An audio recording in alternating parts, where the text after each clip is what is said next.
Iya, silahkan masuk. Silahkan duduk, Nak. Terima kasih Ibu. Usahakan duduknya senyaman mungkin ya. Sudah Ibu.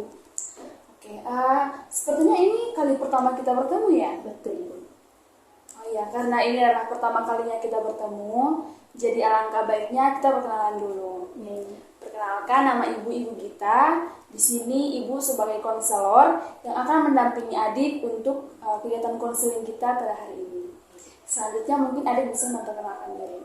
Baik Ibu, perkenalkan nama saya Maria Goretti Imut, biasa dipanggil Dorti. Oh, Dorti. Iya Ibu. Dorti asalnya dari mana ya? Saya dari Manggarai Ibu. Oh, dari Manggarai. Iya, Ibu. Anu berarti. Iya betul Ibu. Oke. Oh iya, kalau ibu boleh tahu, tadi sebelum kesini ada kegiatan apa yang sempat Dorti lakukan? Tadi saya ada kerja tugas bersama teman-teman Ibu. Oh, kerja tugas kelompok. Iya Ibu. Betul. Kalau ibu boleh tahu, Dorti sekarang masih SMA atau sudah di bangku perkuliahan? Saya sekarang kuliah Ibu, semester 4. Oh, kuliah semester 4. Iya Ibu. Jurusan? Saya jurusan bimbingan dan konseling Ibu. Wah, sama berarti. Iya. Berarti Dorti sudah tahu kalau bimbingan konseling itu seperti apa, terus bagaimana kita harus menjadi konselor yang baik. Iya Ibu, itu kami sudah pelajari Ibu. Oh, sudah pelajari ya? Iya Ibu. Oh iya. Sebelum itu, saya mau bilang terima kasih karena Dorti sudah meluangkan waktu untuk datang berkonseling dengan ibu. Walaupun masih banyak tugas yang harus Dorti selesaikan, tapi Dorti masih sempat datang untuk bertemu dengan ibu. Iya Ibu. Oke, jadi sebelum kita mulai dengan kegiatan konseling pada hari ini, mungkin terlebih dahulu kita menentukan waktu yang akan kita gunakan dalam kegiatan kita pada hari ini. Baik Ibu. Baik, jadi sekarang waktu menunjukkan jam 9.00 dan jam 10.30 nanti ibu ada rapat dengan beberapa guru di dalam ruangan guru. Jadi kita menggunakan waktu 1 jam ke depan supaya kita bisa berkonseling pada hari ini. Baik Ibu. Baiklah, karena kita sudah sedikit berbincang-bincang mengenai beberapa hal, barangkali mungkin ada hal yang perlu kita diskusikan pada kesempatan ini. Ya Ibu, jadi setelah itu Ibu saya sangat stres Ibu karena HP saya hilang dari kos Ibu. Oh, jadi Dorti stres karena HP Dorti itu hilang di kos ya? Iya Ibu. Ibu mengerti dan apa yang Dorti rasakan sekarang. Tampaknya Dorti itu sangat cemas ya, sangat Iya, sedih Ibu. dengan kondisi yang Dorti alami saat ini. Iya Ibu, apalagi Ibu kan kemarin itu saya pergi fotokopi Ibu. Terus selesai fotokopi, saya pergi kosnya teman karena kami itu ada latihan praktikum. Terus saya lama di kosnya teman sampai jam 7 malam. Terus setengah 8-nya saya balik ke kos. Tapi di pertengahan jalan itu Ibu, saya baru ingat bahwa saya itu lupa kunci kamar. Begitu Ibu, pas sampai di kos, saya lihat gini HP saya sudah hilang. Dan itu yang buat saya stres sekarang Ibu, apalagi di dalamnya itu banyak mengisi informasi kuliah saya, materi kuliah saya yang belum saya baca dan lihat Ibu. Gitu. Jadi pada intinya di sini Dorti itu stres, cemas karena Iya, Ibu. hal ini membuat Dorti itu kuliahnya itu terhambat sekali ya. Iya Ibu, apalagi di dalam HP itu Ibu, informasi penting semua Ibu. Juga grup kelas lah, begitu Ibu. Jadi Ibu, saya mencurigai satu teman kos saya Ibu. Kan setelah saya kehilangan HP, belakangan ini dia itu banyak belanja barang-barang mewah gitu Ibu. Apalagi pas beberapa tahun kemarin Ibu, dia banyak memberikan peralatan untuk ulang tahunnya Ibu. Terus Ibu, dia punya pacar kan agama Islam. Terus dia agama Katolik. Masa Ibu mereka pacaran beda agama begitu. Sedangkan saya itu belum punya pacar tapi mereka kayak apa Ibu, buat saya iri begitu Ibu. Ya, baik Kakak Dorti, terima kasih sudah sedikit menceritakan masalahnya Kakak Dorti. Tapi perlu diingat bahwa di sini kita harus fokus pada topik utama kita, yaitu cemasnya Dorti, terus perasaan takutnya Dorti karena HP-nya Dorti itu hilang di kos. Iya Ibu. Baiklah, mungkin bisa dilanjutkan lagi ceritanya.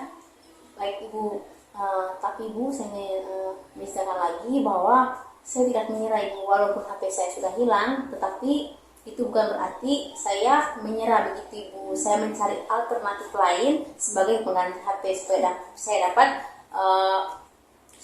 dapat mengakses informasi perkuliahan saya. Jadi saya gunakan laptop sebagai alternatifnya Ibu.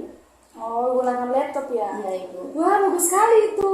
Ibu Iya, suka dengan itu yang baru saya Dorti sampaikan itu. Iya, Ibu. Jadi walaupun Dorti itu sudah 3 minggu tidak pegang HP, tapi Dorti tidak menyerah sampai di situ. Dorti tetap berusaha untuk mencari alternatif jalan lain begitu supaya bisa keluar dari masalah ini. Tapi Ibu, saya juga lelah Ibu. Apalagi belakangan ini saya sering berkumpul dengan teman-teman saya. Mereka itu lebih mementingkan kesibukan mereka masing-masing Ibu. Jadi saya merasa saya terasingkan Ibu. Begitu, apalagi saya tidak punya HP. Jadi saya berpikir untuk berhenti kuliah untuk sementara Ibu. Apalagi melihat keadaan ekonomi orang tua saya yang lemah. Jadi saya berpikir saya cari kerja dulu untuk mencari uang untuk membeli HP baru gitu. Oh, nah begini Dorti, coba dipikirkan baik-baik dulu mengenai tulisan Dorti yang barusan Dorti bilang. Saran Ibu begini Dorti, coba Dorti itu ceritakan lebih terbuka lagi untuk orang tua mengenai masalah ini. Dorti itu jangan takut, nanti bilang orang tua tidak mau kasih apa, tidak. Orang tua itu kalau misalnya kita cerita, pasti mereka di kampung juga berusaha untuk mencari jalan keluar supaya perkuliahan Dorti itu bisa kembali lancar seperti biasa. Dan Ibu mengingatkan satu hal, Dorti itu jangan pernah lupa untuk berdoa. Jadi Dorti itu berdoa minta kekuatan kepada Tuhan supaya masalah Dorti ini bisa cepat terselesaikan.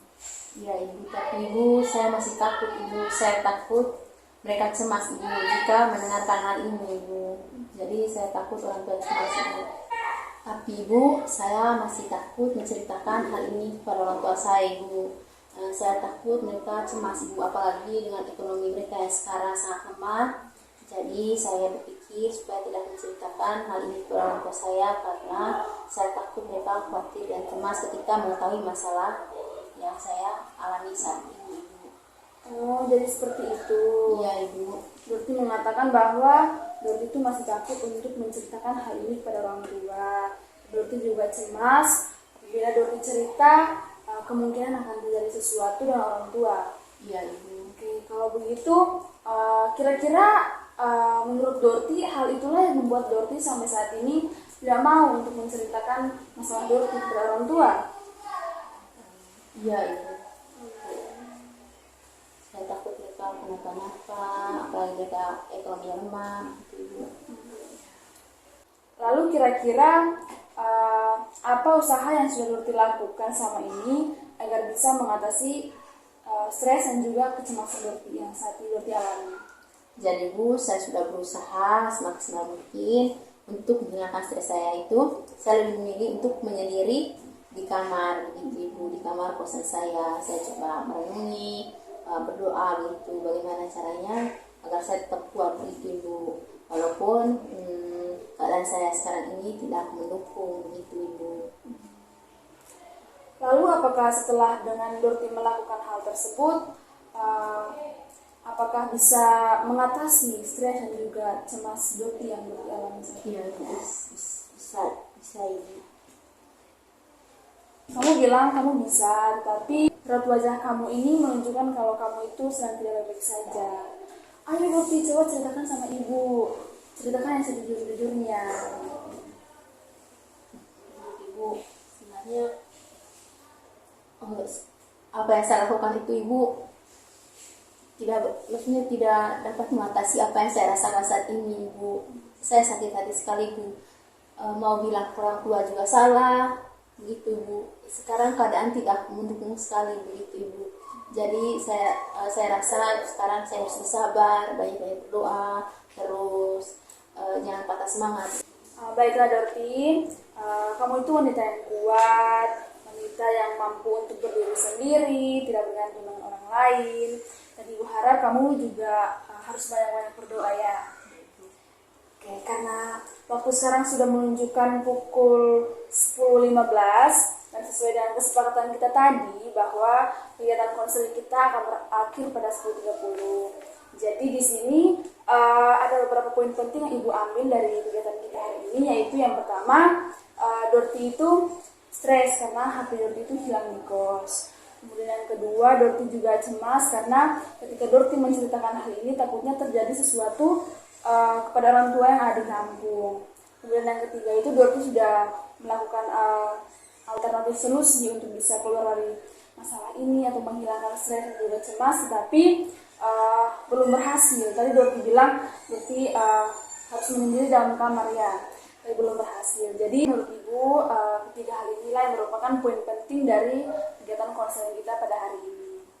Baik, sepertinya pertemuan kita cukup sampai di sini dan kita akan melanjutkannya pada pertemuan di minggu depan. Apakah Dorti setuju? Setuju, Ibu. Oke, baiklah. Terima kasih Dorti, hari ini sudah berkonseling dengan Ibu. Selanjutnya Dorti bisa melanjutkan aktivitas Dorti yang selanjutnya. Baik, terima kasih.